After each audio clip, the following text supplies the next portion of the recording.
தேர்தலுக்கான 3ஆம் கட்ட வேட்புமனு தாக்கல் இன்று தொடங்குகிறது. 19ஆம் தேதி வரை வேட்புமனுக்கள் பெறப்படும் நிலையில் 22ஆம் தேதி வரை வேட்புமனுக்களை திரும்ப பெற்றுக் கொள்ளலாம் என்று தேர்தல் ஆணையம் அறிவிப்பு. இன்று தமிழகம் வருகிறார் மத்திய உள்துறை அமைச்சர் அமித் ஷா. 2 நாட்களுக்கு பாஜக வேட்பாளர்களை ஆதரித்து பிரச்சாரம் செய்ய திட்டம். 10ஆம் வகுப்பு பொதுத் தேர்வு விடைத்தாள்கள் திருத்தும் பணி இன்று தொடங்குகிறது. தமிழகம் முழுவதும் 88 மையங்களில் விடைத்தாள் திருத்தும் பணி நடைபெறுகிற நிலையில் அடுத்த 8 வேலை நாட்களில் நிறைவு செய்ய ஆசிரியர்களுக்கு அறிவுறுத்தல். அமைச்சர் உதயநிதியின் முதலமைச்சர் கனவு பலிக்காது என்று ஆரணியில் நடைபெற்ற தேர்தல் பிரச்சார பொதுக்கூட்டத்தில் எதிர்க்கட்சித் தலைவர் எடப்பாடி பழனிசாமி விமர்சனம். திமுகவின் 3 ஆண்டுகால ஆட்சியில் மக்களுக்கு வேதனை மட்டுமே பரிசாக கிடைத்துள்ளதாக குற்றச்சாட்டு. எம்ஜிஆர் ஜெயலலிதா ஆசீர்வாதம் உள்ளவரை அதிமுகவை எவராலும் ஒன்றும் செய்ய முடியாது. அனைத்து தடைகளையும் உடைத்து மக்களவைத் தேர்தலில் அதிமுக வெற்றி பெறும் என்று எடப்பாடி பழனிசாமி சூளுரை.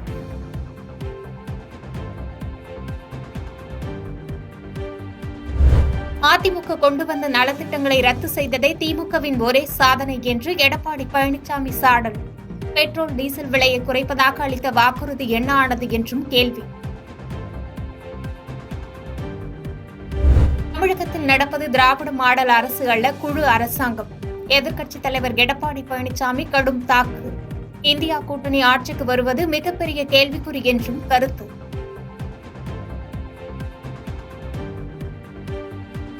நாட்டின் உண்மையான பிரச்சினைகளான வேலையின்மை, பணவீக்கம் பற்றி ஊடகங்கள் மக்களுக்கு சொல்லாது. காங்கிரஸ் முன்னாள் தலைவர் ராகுல் காந்தி கடும் தாக்கு. மக்களின் கவனத்தை திசை திருப்புவதே பாஜகவின் வேலை என்றும் சாடல்.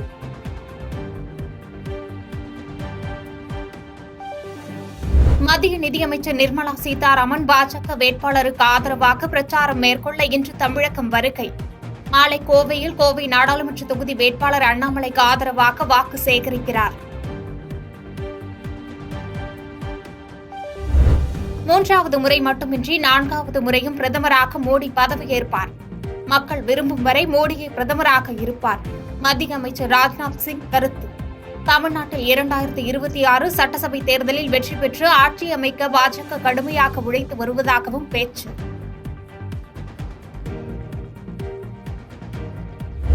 சிக்கிம் மாநிலத்தில் அம்மா உணவகம் தொடங்கப்படும் என்று பாஜக தேர்தல் அறிக்கையில் வாக்குறுதி. பெண்கள் மற்றும் இளைஞர்களுக்காக அடுத்த 5 ஆண்டுகளில் 25,000 வேலைவாய்ப்புகள் உள்ளிட்ட சிறப்பு அம்சங்கள் இடம்பெற்றுள்ளன. தன்னுடைய செல்போன் உரையாடல் ஒட்டு கேட்கப்படுவதாக அண்ணாமலை குற்றச்சாட்டு. மக்களுக்காக திமுக ஆட்சிதான் செய்யவில்லை, மக்களுக்கு 1000 ரூபாய் கொடுத்தால் வாங்கிக் கொள்ளுங்கள் என்றும் சாடல். அதிமுக தலைவர்களை பற்றி பேச அண்ணாமலைக்கு தகுதியில்லை என்று முன்னாள் அமைச்சர் செல்லூர் ராஜு கண்டனம். கவுன்சிலராக கூட வெற்றி பெறாத அண்ணாமலை படித்து பாஸ் செய்தாரா இல்லை விட்டு அடித்தாரா என்றும் சாடல். மாநில உரிமைகளை பறித்துக் கொண்டு பிரதமர் மோடி தொடர்ந்து நமக்கு வேட்டு வைக்கிறார். இந்தியாவை காப்பாற்ற அழைக்கும் முதலமைச்சர் ஸ்டாலின் முதலில் தமிழகத்திற்கு தந்த வாக்குறுதிகளை காப்பாற்ற வேண்டும் என்று நெல்லையில் தேமுதிக பொதுச் செயலாளர் பிரேமலதா விஜயகாந்த் பரப்புரை. சிந்திச்சு போடுங்க, யார் கூட்டணி மக்களுக்கு உதவும், எந்த கூட்டணி மக்கள் கொள்ளையடிக்கொண்டதை நீங்க சிந்திச்சு போடணும். வெள்ளையர்களே வெளியேறுன்னு சொல்லிட்டு இன்னைக்கு திமுக பாஜக கொள்ளையர்கள் கிட்ட நாட்டை கொடுத்துட்டோம். அதை மீட்டெடுக்க வேண்டியது நம்ம கடமை. கடந்த நாடாளுமன்ற தேர்தலில் வெற்றி பெற்ற திமுக எம்பிக்கள் தமிழக மக்களுக்கு என்ன நல்லது செய்தார்கள் என்று சசிகலா கேள்வி. பிள்ளையை கிள்ளிவிட்டு தொட்டிலை ஆட்டும் கதையாக திமுக தலைவர் வழக்கமான சித்து வேலைகள் பலிக்காது என்றும் சாடல். அலைபேசியில் ஹலோ என்று சொல்லாமல் தாமரை வணக்கம் என்று அடுத்த 7 நாட்களில் சொல்ல வேண்டும் என்று பாஜக வேட்பாளர் அண்ணாமலை பரப்புரை. தமிழக அரசியல் மாற்றத்திற்கு பிள்ளையார் சுழி போடும் வகையில் கோவை இருக்க வேண்டும் என்றும் பேச்சு. திமுகவை பழிவாங்கிட பாமகவை அதிமுகவினர் வெற்றி பெற செய்ய வேண்டும். சேலத்தில் நடைபெற்ற தேர்தல் பிரச்சார பொதுக்கூட்டத்தில் அன்புமணி ராமதாஸ் வலியுறுத்தல்.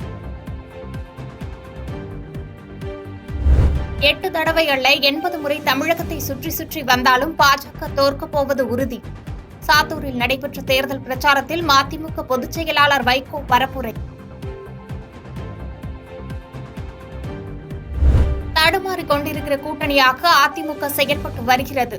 தாராபுரத்தில் பிரச்சாரம் மேற்கொண்ட தமிழ் மாநில காங்கிரஸ் தலைவர் ஜி.கே. வாசன் கருத்து. ஒரு கட்சி 10 ஆண்டுகளுக்கு மேல் ஆட்சி செய்தால் அவர்களுக்கு அலட்சியம், ஆணவம் வந்துவிடுகிறது. பாஜகவை கடுமையாக சாடிய முன்னாள் மத்திய நிதியமைச்சர் சிதம்பரம். தென்காசி மாவட்டத்தில் இரவு நேரத்தில் 1 மணி நேரம் கொட்டி தீர்த்த கனமழை. வெயில் தணிந்து குளிர்ச்சியான சூழல் நிலவியதால் பொதுமக்கள் மகிழ்ச்சி. ஏழை வேட்பாளராக மக்கள் வெள்ளத்தில் நீந்தி வருகிறேன்.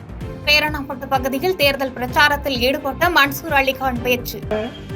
இதயத்தில் இடம் இருக்கிறது, கிண்ணியில் இடம் இருக்கிறது, இப்படி சொல்லியே அல்லா கொடுத்துட்டு வராங்க.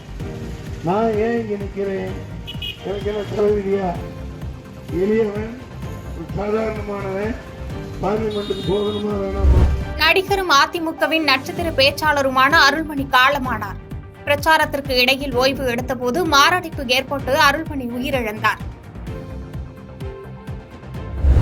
ஐபிஎல் கிரிக்கெட் தொடரில் பெங்களூரு அணியை வீழ்த்தியது மும்பை அணி. 196 ரன்கள் குவித்த போதும் தோல்வியை தழுவிய பெங்களூரு அணி. பாதகம் செய்பவரை கண்டால் நாம் பயங்கொள்ளலாகாது பாப்பா. மோதி மிதித்து விடு பாப்பா, அவர் முகத்தில் உமிழ்ந்து விடு பாப்பா. அண்மை செய்திகளை உடனுக்குடன் தெரிந்து கொள்ள இணைந்திருங்கள் இயம்நாடு தொலைக்காட்சியுடன்.